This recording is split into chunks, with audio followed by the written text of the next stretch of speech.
The night is cold and the road stretches out like a dark ribbon under the moonlight.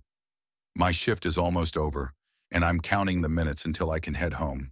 It's just another night, another routine patrol. I'm a cop, after all. It's what I do. Watch, observe, keep the peace. But tonight, something feels off. My fingers tap the steering wheel in a rhythm that matches the uneasy thump in my chest. Then I see it, a car ahead with a broken taillight. I flip on the lights and pull the car over. As I approach, I can see movement in the back seat, a shadow shifting. The driver's window rolls down, and the stench of alcohol hits me like a slap. I shine my flashlight inside, and that's when my world shatters. My wife. She's sprawled across the back seat, naked, her skin glistening with sweat. Her eyes are glazed, lost in some drunken stupor. But it's not just her. There's a man beside her, his hands all over her. My blood runs cold, every muscle in my body tensing as if preparing for a fight. "Sarah?" My voice comes out strangled, barely more than a whisper. She blinks up at me, recognition flickering in her eyes before they harden into something cruel. "What are you doing here?" she slurs, her words dripping with contempt. "I'm working. Where's Jake?" I ask, trying to keep my voice steady. "Jake, our son, should be at home, asleep, safe." "None of your damn business," she snaps, and I can see the sneer twisting her lips. "Now get lost, you cuck!" The man beside her laughs, and it's a sound that makes my skin crawl. He leans forward, his face coming into the light, and I feel a surge of anger so intense it nearly blinds me. This isn't just some random guy, it's someone I know. Someone who's been in my house, around my family. "Get out of the car, both of you," I say, my voice low and dangerous. But Sarah just laughs, a bitter, mocking sound that echoes in the night. "Make me," she challenges. Then with a sudden movement, she kicks open the door, pushing me back. Before I can react, the man slides into the driver's seat and slams his foot on the gas. The car screeches away, leaving me standing there, stunned. For a split second, I'm frozen. Then instinct takes over. I run to my patrol car, my hands shaking as I fumble for the radio. I can't let them get away. Not like this. My heart pounds as I give chase, the lights flashing, siren wailing. The night blurs around me, and all I can think about is the betrayal, the lies, the way she looked at me, like I was nothing. Then it happens. The car ahead loses control, swerving violently before it slams into a tree. Metal crunches, glass shatters, and everything goes silent. In that moment, I know nothing will ever be the same. The crash is a sickening sound. Metal crunching against metal, glass shattering like fragile dreams. I pull up behind the wreck, my heart hammering in my chest, my mind numb. I don't want to see what's in that car, but I have to. The headlights from my patrol car slice through the darkness, illuminating the twisted remains of the vehicle wrapped around a tree. I step out, every movement feeling like it's happening underwater. My boots crunch on the gravel as I approach. I tell myself I'm just doing my job, but deep down, I know it's more than that. I reach the driver's side, and there he is, her lover, lifeless. His head slumped forward, blood trickling down his face. I don't care about him. I never cared about him. My wife is in the passenger seat, her body twisted at an unnatural angle. I can see the life draining out of her, her eyes wide open, staring at nothing. The scent of alcohol is thick in the air, mixing with the coppery smell of blood. Her skin is pale, almost translucent in the harsh light. I want to scream, to tear the world apart, but I can't move. I just stand there frozen, watching the last remnants of our life together slip away. I reach out, my hand trembling, and touch her cheek. It's cold. She's gone. The woman I once loved, the woman who betrayed me, is gone. There's no anger now, just a hollow emptiness that settles deep in my chest. I thought I'd feel something, relief maybe, or even satisfaction. But all I feel is this void, this aching sense of loss for what could have been. I should call it in, report the accident, but I can't bring myself to move. Time seems to stretch, bending around me like a twisted version of reality. Eventually, the world snaps back into focus, and I'm aware of the flashing lights, the distant sound of sirens approaching. Backup is on the way, but they're too late. They're always too late. The next few hours are a blur. Questions, flashing cameras, the cold professionalism of the other officers who arrive at the scene. I go through the motions, answering their questions with the detachment of someone who's lost the ability to care. My mind is elsewhere, lost in the echo of that crash, the final punctuation on a marriage that had already crumbled. The real nightmare begins the next day. The funeral is a small affair, just family and a few close friends. I stand at the edge of the crowd, holding Jake's hand, feeling the weight of 100 accusing eyes on me. Jake doesn't understand, doesn't know why his mom isn't coming home. He keeps asking me when she'll be back, and each time I tell him the same lie, soon, he doesn't deserve the truth, not yet. As the casket is lowered into the ground, I catch sight of her sister, standing apart from the others. Allison's face is a mask of cold fury, her eyes locked on me like she's trying to burn a hole through my skull. I've never liked Allison. Too calculating, too cold. But she was always there, lurking in the background of our lives.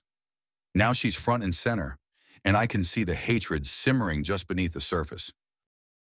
When the service ends, people start to leave, offering me their condolences with hollow words and empty stares. I don't want their pity. I want to be alone. But Allison has other plans. She approaches, her heels crunching on the gravel, and stops right in front of me. She's always been the polished one, the perfect sister, with her tailored suits and carefully curated life. But today there's a wildness in her eyes that I've never seen before. "You killed her," she hisses, her voice low enough that only I can hear.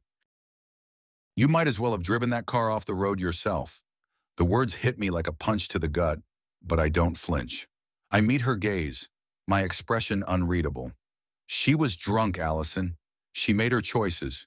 And you made yours," she snaps back. Her lips curl into a bitter smile, and she leans in closer, so close that I can feel her breath on my face. "This isn't over. You're going to pay for what you did. I'll see you in court." For a moment, I'm too stunned to respond. Allison has always been the cold one, the one who disapproved of our marriage from the start.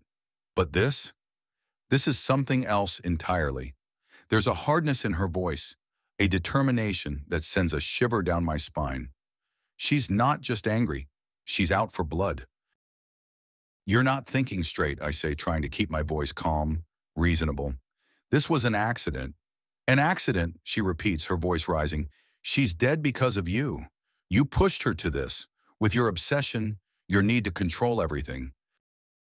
I won't rest until you pay for what you've done." She turns on her heel and walks away, leaving me standing there, stunned. The accusations, the anger, it's all too much. I feel the ground shift beneath me, like I'm standing on the edge of a precipice, looking down into a chasm that threatens to swallow me whole. The days that follow are a blur of legal meetings, whispered conversations, and the endless gnawing fear that Allison might actually succeed in her vendetta. I thought the crash was the end, but it's only the beginning. The real nightmare has just started. My life becomes a whirlwind of accusations, with every detail of my marriage dissected, every argument replayed in gruesome detail. People start to whisper, my colleagues, the neighbors, even the parents at Jake's school. It's like the world has turned against me, and I'm powerless to stop it. I'm the grieving husband, yes, but also the suspect, the man who may have driven his wife to her death. The media picks up on the story, turning it into a sensational headline that follows me everywhere I go. At night, I lie awake, staring at the ceiling, replaying the crash over and over in my mind. I see her face, the way she looked at me in those final moments, the contempt in her eyes. It haunts me, a ghost that refuses to be exorcised. I can't escape it, can't outrun the guilt that gnaws at my insides. The worst part is Jake. He's too young to understand, too innocent to grasp the full horror of what's happening. But he knows something is wrong. He sees the way people look at me, hears the whispers that follow us wherever we go. I try to shield him from it, but it's impossible. The darkness is seeping into every corner of our lives, and there's nothing I can do to stop it. One night, after I've finally managed to get Jake to sleep, I pour myself a drink and sit in the darkness of our living room, trying to make sense of it all. That's when the doorbell rings. I'm not expecting anyone, but when I open the door, there she is, Allison, her face set in grim determination. "What do you want?" I ask, my voice flat, exhausted. "I told you," she says, stepping inside without waiting for an invitation. "I'm going to make sure you pay for what you did." "There's nothing to pay for," I say, but the words sound hollow, even to me. "You think you can just walk away from this? That you can just live your life like nothing happened?" Her voice is sharp, cutting through the silence like a knife. I meet her gaze, my own anger flaring up despite my exhaustion. "What are you trying to do, Allison?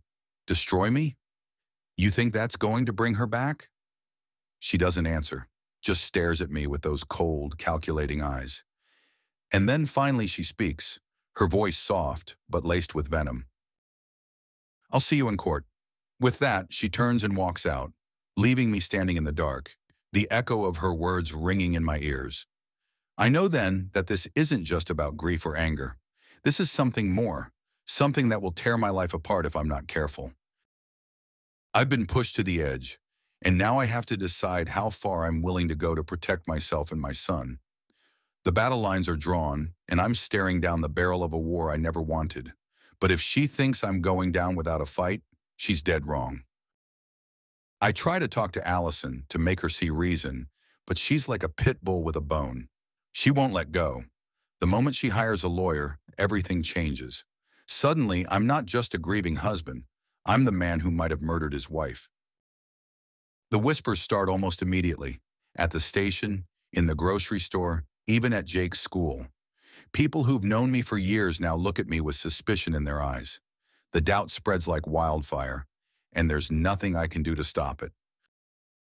My first instinct is to fight back, to clear my name.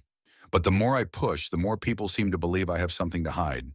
I keep telling myself that the truth will come out, that this is all just a bad dream. But the reality is, the evidence against me is starting to pile up. Someone is feeding the rumors, fanning the flames of doubt, and I can't figure out who it is. I'm not stupid. I know when I'm being set up. The question is, by whom? Allison is the obvious suspect, but I can't shake the feeling that there's more to this. She's too driven, too focused, as if she's playing a role in someone else's game. But who? And why?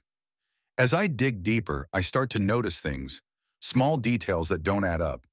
A witness who suddenly remembers seeing me argue with Sarah the night before the crash. A text message that's been mysteriously deleted from Sarah's phone. Even the forensics report on the car is suspect. I know how these things work. I've seen it all before. Evidence can be manipulated, stories can be twisted, and before you know it, you're trapped in a web of lies. I hire my own lawyer, a pit bull in her own right. She's smart, tough, and she doesn't take any crap from anyone. She starts tearing through the so-called evidence like it's tissue paper, but even she's having a hard time keeping up. Whoever is behind this has covered their tracks well. Every lead we follow turns into a dead end, and the clock is ticking.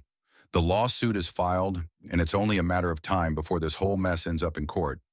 And then the media gets hold of the story. I knew it was coming, but nothing could have prepared me for the onslaught. Reporters camp outside my house, their cameras ready to capture every moment of my life. They hound me at the station, at Jake's school, even at the grocery store. They twist the story, making me out to be the villain, the cold-hearted husband who drove his wife to her death. Jake starts having nightmares, waking up in the middle of the night screaming for his mom. He's too young to understand what's happening, but he knows something is wrong. The stress is tearing us apart, and I'm running out of options.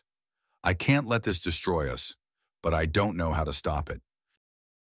The night before the trial is set to begin, I can't sleep. I lie in bed, staring at the ceiling, replaying every moment of the past few months in my head. How did it come to this? How did my life spiral so completely out of control? I feel like I'm drowning, and no matter how hard I fight, I can't seem to find the surface.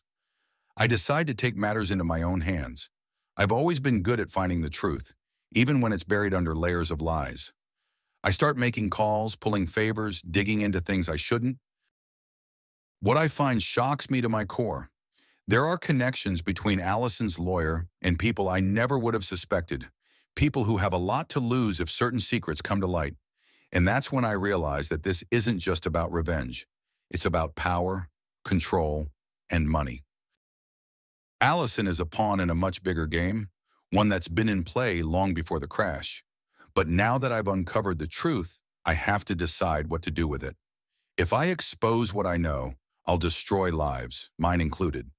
But if I keep quiet, I'll go down for a crime I didn't commit. The morning of the trial, I'm running on adrenaline and coffee. I walk into the courtroom with my lawyer by my side, my head held high, but inside I'm a mess. The room is packed, every seat filled with people eager to watch me fall. Allison sits at the front, her face a mask of determination. She won't even look at me. The opening statements are brutal. Her lawyer paints me as a controlling, abusive husband who drove his wife to her death. Every word feels like a dagger to my chest, but I keep my expression neutral. I know better than to react, to give them any ammunition to use against me. My lawyer is just as ruthless, tearing apart their arguments with precision and skill. But it's not enough.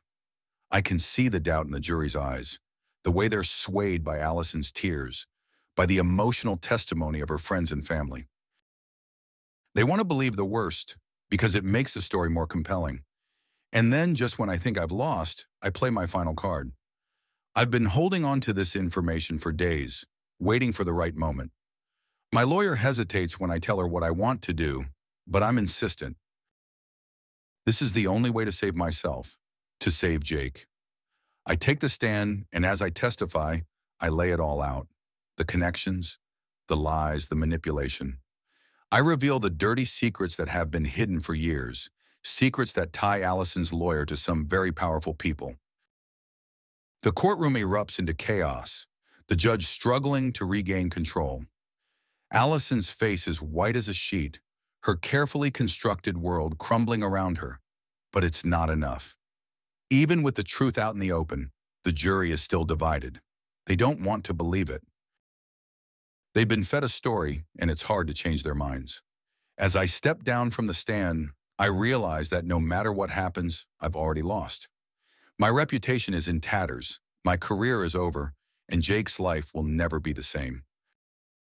The jury deliberates for hours, and each minute feels like an eternity. When they finally return, the tension in the room is palpable. I hold my breath as the foreman stands, the verdict clutched in his hand. My lawyer squeezes my arm, but I barely feel it. Everything is riding on this moment. We find the defendant. The words hang in the air, and for a second, I'm sure I'm going to pass out. And then he says it. Not guilty. I should feel relief, but all I feel is numb. The courtroom erupts, reporters scrambling to get the story, but I just stand there stunned. Allison's face is a mask of disbelief, her hands trembling as she realizes she's lost. She turns to me, her eyes filled with a mixture of hatred and something else. Something I can't quite place. She mouths something at me, but I can't hear her over the noise. Then she's gone, swept away by her lawyer, leaving me standing alone in the middle of the chaos. I've won, but it doesn't feel like a victory. I've exposed the truth, but at what cost? My life is in ruins, and I'm not sure how to pick up the pieces. As I walk out of the courtroom, the cameras flashing in my face, I know one thing for sure. This isn't over. Not by a long shot. Allison might be down, but she's not out, and I have a feeling that this battle is far from finished. The trial begins, and from the first moment, it's clear that Allison is out for blood. She sits at the plaintiff's table, her face a mask of controlled fury. Her lawyer, a sharp-dressed woman with a reputation for tearing defendants apart, wastes no time in painting me as the villain. Every detail of my life is laid bare for the jury to dissect. My past mistakes, my temper, the rocky patches in my marriage. It's all twisted to fit their narrative. I sit there stone-faced as the prosecution parades witness after witness, each one telling the same story, that I was a controlling, jealous husband who pushed my wife to the brink. They dredge up every argument we ever had, every moment of tension, and magnify it until it becomes a mountain of suspicion. But it's not just the witnesses. They've dug up things I thought were buried forever. Old police records, incidents from my past that I'd worked hard to forget. My lawyer does her best to counter their arguments, but I can see the way the jury reacts to every piece of evidence, every tearful testimony. They want to believe the worst. It's easier to see me as the monster than to face the messy, complicated truth. I watch Allison as she listens to the testimony, her expression never wavering. But I can tell she's waiting for something, biding her time. She's holding something back, and I can't shake the feeling that when she finally reveals it, it's going to destroy me. Then in the middle of the trial, something shifts. I start to notice cracks in their case, small inconsistencies that don't add up. A witness who suddenly changes their story, a piece of evidence that doesn't quite fit. My lawyer picks up on it too, and she starts to press harder, digging into the details, trying to unravel the threads of the prosecution's argument. It's then that I discover the truth about Allison. She's not just out for justice, she's hiding something. I don't know what it is at first, but I can see the fear in her eyes when my lawyer starts questioning her witnesses more aggressively. Allison becomes more agitated, less composed. She starts making mistakes, small ones at first, but enough to make me realize there's something bigger at play here. I begin to dig on my own, using every resource I have left. I contact old friends, favors long forgotten, and piece together a picture of Allison's life that shocks me. She's been involved in some shady dealings, financial schemes, connections to powerful people who have everything to lose if the truth comes out. And somehow, Sarah was tied up in it too. When I confront my lawyer with what I found, she's initially hesitant. It's risky, she tells me, bringing this into the courtroom. It could backfire, make me look desperate, but I know it's the only chance I have left. If I don't expose Allison for what she is, I'm going down for a crime I didn't commit. The next day, I take the stand again. This time, I'm not just defending myself, I'm attacking. I lay it all out, the connections, the lies, the dark secrets that Allison has been hiding. I present the evidence, and as I speak, I can see the shock rippling through the courtroom. Even the judge looks taken aback. Allison's lawyer tries to object, to shut me down, but it's too late. The truth is out, and there's no stuffing it back into the box. Allison's face is ashen, her composure shattered. She tries to fight back, to twist the narrative once more, but the damage is done. The jury is no longer looking at me like a monster. They're looking at her. But just when I think I've finally won, Allison plays her last card. She takes the stand, and in a voice dripping with venom, she reveals something I never saw coming. She talks about a night years ago when Sarah came to her, terrified. Sarah told her that she was afraid of me, that I'd threatened her during one of our fights. Allison claims that Sarah was planning to leave me, that she was looking for a way out. It's a bombshell, and I can see the jury hanging on her every word. My lawyer tries to discredit her, pointing out the inconsistencies, the lack of evidence, but the damage is done. The jury is swayed, and I can feel my chances slipping away. I thought I had everything under control, but Allison has just turned the tables on me in a way I never anticipated. I sit there, numb, as the trial drags on. The tension is unbearable, the pressure crushing. My mind races, trying to figure out my next move, but I keep coming up blank. Every time I think I've got a handle on things, Allison manages to pull the rug out from under me. She's ruthless, relentless, and I'm starting to wonder if I can really beat her. And then, in the final days of the trial, something happens that changes everything. One of Allison's key witnesses, a former friend of Sarah's, comes forward with new information. It turns out that Sarah wasn't planning to leave me. She was planning to leave town altogether, to escape the mess she'd gotten herself into. The witness produces a letter, one that Sarah had written but never sent, detailing her plans to disappear. The letter mentions Allison, hints at secrets that Sarah was afraid would come to light. It's the break we've been waiting for. My lawyer seizes on it, tearing apart the prosecution's case piece by piece. The jury is visibly shaken, the doubt creeping back into their minds. Allison's lawyer tries to regain control, but it's too late. The narrative they've been spinning is unraveling, and there's nothing they can do to stop it. In the closing arguments, my lawyer delivers a powerful, impassioned plea for the truth. She lays out everything: the lies, the manipulation, the desperate lengths Allison went to in order to protect her own secrets. By the time she's finished, the jury looks ready to convict Allison instead of me. When the verdict finally comes, it's like a punch to the gut. Not guilty. I should feel relief, but all I feel is exhaustion. The battle is over, but the war has left me drained, hollow.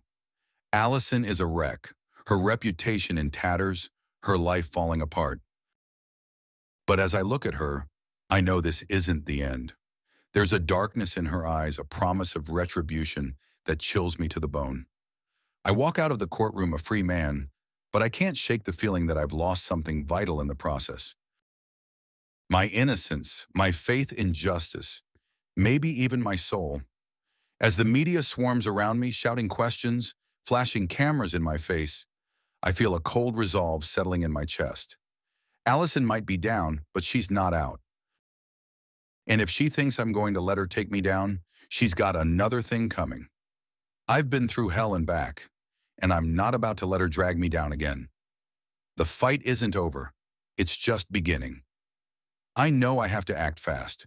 The trial might be over, but this isn't done, not by a long shot. Allison is out there probably plotting her next move, and I can't let her catch me off guard again. I need to take control to make sure she can't destroy what little I have left. I start by piecing together everything I've learned, everything I've gathered. There are holes in Allison's story, cracks in the facade she's built, and I intend to exploit them. I arrange a private meeting with her. It's not easy, convincing her to sit down face to face after everything that's happened, but I manage it.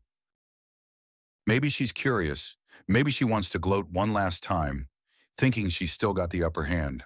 Whatever the reason, she agrees. We meet in a small, dimly lit cafe on the edge of town. It's quiet, almost too quiet, and the air is thick with tension. She walks in, her heels clicking on the tiled floor, and sits across from me without a word. Her expression is icy, controlled, but I can see the flicker of uncertainty in her eyes. I lean forward, keeping my voice low, almost conspiratorial. I know what you've been hiding, Allison. And I know why you've been so desperate to pin this on me. She narrows her eyes, but I don't give her a chance to interrupt. I lay out the evidence I've gathered, the financial records, the shady deals, the connections to people who would do anything to keep their secrets buried. I watch her reaction closely, and there it is, that slight twitch, the almost imperceptible tightening of her jaw. You think you've won, I continue, my voice steady, but all you've done is dig yourself a deeper hole. If I go public with this, you're finished. Your reputation, your connections, everything you've built, it'll all come crashing down. For a moment, she just stares at me, her mask slipping. I can see the fear now, the realization that she might have underestimated me. But then she laughs, a cold, hollow sound that echoes in the small space between us. You're bluffing, she says, but there's a tremor in her voice. You wouldn't dare. I slide a manila envelope across the table, my eyes never leaving hers. Open it. See for yourself. She hesitates, but eventually she reaches for the envelope. Her fingers tremble slightly as she pulls out the documents inside, her eyes scanning the pages. I can see the color drain from her face as she reads, her grip tightening on the papers. This isn't possible, she mutters more to herself than to me. It is, I reply, my tone hard. And if you don't back off, if you don't leave me and Jake alone, I'll make sure everyone knows. You think I've got nothing left to lose, but you're wrong.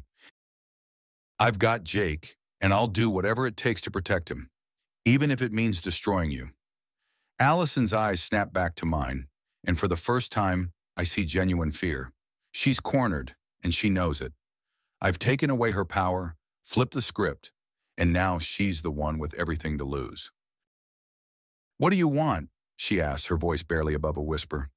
"I want you out of our lives. No more lawsuits, no more threats. You disappear, and I keep what I know to myself. We walk away, and this all stays buried." She's silent for a long time, the tension between us almost suffocating. Finally, she nods, her shoulders slumping in defeat. "Fine, you win. But don't think for a second that I'll forget this." I lean back, my expression calm, but inside I'm bracing for the next blow. "I'm not asking you to forget, Allison. Just to leave us alone." She stands up abruptly, her chair scraping against the floor, and glares at me one last time before turning on her heel and walking out. I watch her go, a mix of relief and lingering unease settling in my chest. I've won this round, but I know better than to think it's truly over. People like Allison don't just fade away, they come back when you least expect it. The days after the meeting are tense, but quiet. Allison seems to have retreated, at least for now. The media frenzy dies down, the whispers around town grow softer, and for the first time in months, I feel like I can breathe again. Jake and I start to rebuild our lives, piece by piece. I focus on being the father he needs, trying to make up for the chaos he's been through. But the peace is fragile, and I'm constantly looking over my shoulder, waiting for the other shoe to drop. Every time the phone rings, every unexpected knock at the door, my heart skips a beat. I can't shake the feeling that Allison is out there, biding her time, waiting for the right moment to strike. And then it happens. A letter arrives in the mail, no return address, just my name scrawled in a familiar hand. I know it's from her before I even open it. Inside is a single sheet of paper, a few lines written in neat, precise script.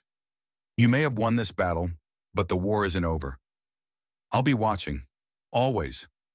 I crumple the letter in my fist, the anger boiling up inside me again. She's trying to rattle me, to keep me on edge, and it's working. But I won't let her see it. I won't give her the satisfaction. I throw the letter in the fireplace, watching as the flames consume it.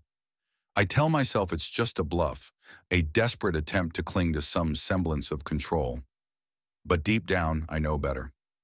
Allison isn't the type to bluff. She's a predator, always waiting for the right moment to pounce. As the fire crackles and the letter turns to ash, I make a decision. I'm done waiting for her to make the next move. I need to be proactive, to take steps to protect Jake and myself. I reach out to some old contacts, people who know how to dig deep, to find the things that others want to keep hidden. If Allison wants to play dirty, I'll meet her on her own turf. The investigation takes time, but it pays off. I uncover more about Allison's past, things that even she probably thought were long buried. Skeletons that, if exposed, would ruin her for good. I'm holding on to this information like a lifeline, a weapon to use if she ever tries to come after us again. But with every new discovery, I'm forced to confront something I've been avoiding, what kind of man I'm becoming.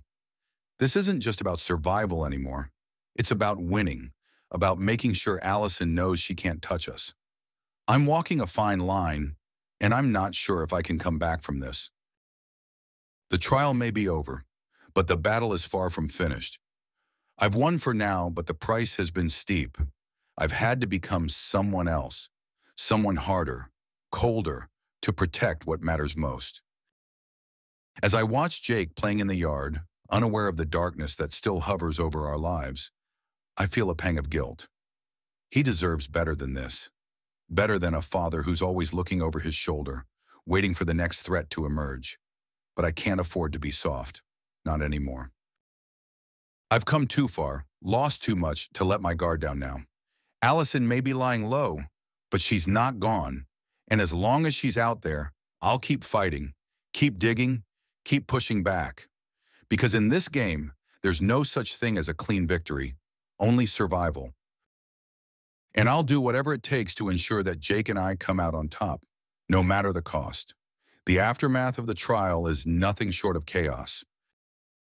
The moment the verdict is announced, the courtroom explodes into a frenzy of noise. Reporters shouting questions, people gasping, Allison's lawyer whispering furiously into her ear. But I don't hear any of it. My world has shrunk to a pinpoint of numb relief, not guilty. The words should mean something, but all I feel is exhaustion, a bone-deep weariness that sinks into my soul. I've won, but it doesn't feel like a victory. Allison's reaction is immediate and vicious. She storms out of the courtroom, her face a twisted mask of fury and disbelief. I watch her go, knowing that this isn't over. The truth is out, but the price has been steep. I've destroyed her life, but in doing so, I've lost something of myself. I'm not the same man who walked into this mess months ago. I'm harder now, colder, and I can't shake the feeling that I've crossed a line I can never uncross. The days that follow are a blur of media attention and legal wrap-ups. The reporters hound me relentlessly, desperate for a comment, a reaction. I keep my head down, focusing on Jake, trying to shield him from the worst of it. But he knows. Kids always do. He sees the way people look at us, hears the whispers that follow us wherever we go. I try to keep things normal for him, but it's a losing battle. Our lives will never be normal again. The house feels different now, emptier. The silence is oppressive, a constant reminder of everything that's happened. I walk through the rooms at night, unable to sleep, haunted by memories I can't escape. I see Sarah everywhere, in the kitchen, the living room, our bedroom. Her laughter, her voice, the way she used to look at me before everything went to hell. But it's not just her. Allison's presence lingers too, a shadow that clings to the corners of my mind. I try to pick up the pieces, to rebuild some semblance of a life for Jake and me, but nothing fits anymore. The town we've lived in for years feels like a cage now. The people strangers. They look at me with a mixture of fear and curiosity, as if I'm some kind of monster they can't quite figure out. I can't live like this. Jake can't live like this. So I make the decision to leave. It's not easy, uprooting our lives, but it's the only way. We pack up what little we need, leaving behind the ghosts that haunt this place. I don't tell anyone where we're going, not even close friends. It's safer that way. The less they know, the less they can tell Allison if she comes looking. And I know she will. She's not the type to let things go, and I'm not naive enough to believe she'll just disappear quietly into the night. As we drive away from the town that nearly destroyed us, I can't help but feel a sense of unease. The road stretches out ahead of us, a long ribbon of asphalt leading to God knows where. I've planned our route carefully, avoiding major highways, keeping to the back roads. I want to put as much distance as possible between us and the past, but no matter how far we go, I know it's still there, lurking just out of sight. Jake sleeps in the back seat, his small body curled up under a blanket. I glance at him in the rearview mirror, my heart tightening. He's been through so much, more than any child should ever have to endure. I've tried to protect him, but I know I've failed in so many ways. I can only hope that this fresh start will be what he needs, what we both need. The town we settle in is small, quiet. It's the kind of place where everyone knows everyone. But I keep to myself, avoiding the friendly overtures from the neighbors. I can't afford to get close to anyone, not now. Trust is a luxury I no longer have. I've rented a modest house on the outskirts, a place where we can blend in, keep our heads down. Jake starts school, and I take up a job that keeps me busy, my mind occupied. Routine becomes our salvation, the steady rhythm of normalcy, a balm to the chaos we've left behind. But the peace is fragile, and I know it. Every day I wake up with a knot of anxiety in my gut, expecting the other shoe to drop. I keep a close watch on our surroundings, alert for anything out of the ordinary. I've learned to trust my instincts, to read the subtle signs that something's not right. And lately I've been feeling it again, that prickling at the back of my neck, the sense that we're being watched. It starts small, strange cars parked down the street, unfamiliar faces in town. I tell myself I'm just being paranoid, that it's the trauma of the past months playing tricks on my mind. But then I find the note slipped under the door in the dead of night. Just 3 words. I'm still here. My blood runs cold. I know it's from her. Allison. She's found us, and she's letting me know that this isn't over. I burn the note, just like the last one, but the fear lingers. I can't shake the feeling that she's closer than I think, waiting for the right moment to strike. I've prepared for this. I've set up precautions, made plans in case things go south, but it's different now. I have Jake to think about, and I can't risk him getting caught in the crossfire. I know what Allison is capable of, and I won't let her hurt him. I won't let her destroy what little we have left. The final confrontation comes sooner than I expect. I return home one evening to find the door ajar, the house dark. My heart leaps into my throat and I rush inside, calling for Jake. He's not in his room, not anywhere in the house. Panic grips me, cold and relentless. I search every corner, my mind racing, but there's no sign of him. Then I see it, a shadowy figure in the backyard, standing by the edge of the woods. I bolt outside, adrenaline surging through my veins. The figure turns as I approach, and my worst fears are confirmed. It's Allison holding Jake by the arm, a twisted smile on her face.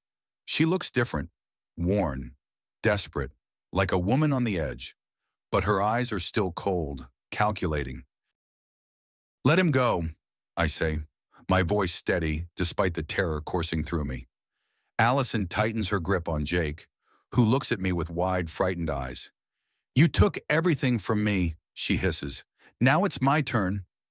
I move closer, slowly, my hands raised in a placating gesture. "It doesn't have to be this way, Allison. Let him go and we can talk. We can end this." She laughs, a harsh, brittle sound. "End this? You think I'm going to let you walk away after what you did to me? After you ruined my life?" I take another step forward, keeping my eyes on Jake, trying to reassure him. "I didn't ruin your life, Allison. You did. But this isn't about us. It's about him. He's innocent in all of this." For a moment, something flickers in her eyes. Doubt, maybe, or regret. But it's gone as quickly as it appeared. She shakes her head, her expression hardening. It's too late for that. And then in one swift motion, she pushes Jake toward me and turns to run. I grab him, pulling him close, my heart pounding in my chest. I don't chase her. I don't have to. I know that, wherever she goes, she won't escape the darkness that's consumed her. I hold Jake tightly as we watch her disappear into the woods, the shadows swallowing her whole. The battle is over, but I know the scars will remain. I've won, but the victory is hollow. I've had to become something I never wanted to be, and I'm not sure I can ever go back. As we stand there, the night closing in around us, I can't shake the feeling that this isn't the end. Not really. The shadows are still there, lurking just beyond the light, waiting for the next moment of weakness. And I'll be ready because that's all I have left now. Readiness and the cold resolve to survive, no matter the cost. As I drive away from the town that nearly destroyed me, I can't help but reflect on everything that's happened. The betrayal, the trial, the secrets. Each memory like a scar etched deep into my mind. The road stretches ahead, winding through the countryside, and for the first time in what feels like forever, there's a sense of distance, of separation from the chaos I've left behind. But even as the town fades in the rearview mirror, I know I'll never truly escape it. The past clings to me like a shadow, and no matter how far I run, it's always there, just out of sight. I glance at Jake in the back seat. He's asleep, his face peaceful, untouched by the darkness that's consumed our lives. He deserves better, a life free from fear and uncertainty. That's why we're leaving, why I'm taking him somewhere new, where we can start over. But even as I make that promise to myself, I know it's not that simple. The world isn't black and white, and the lines I've crossed have changed me.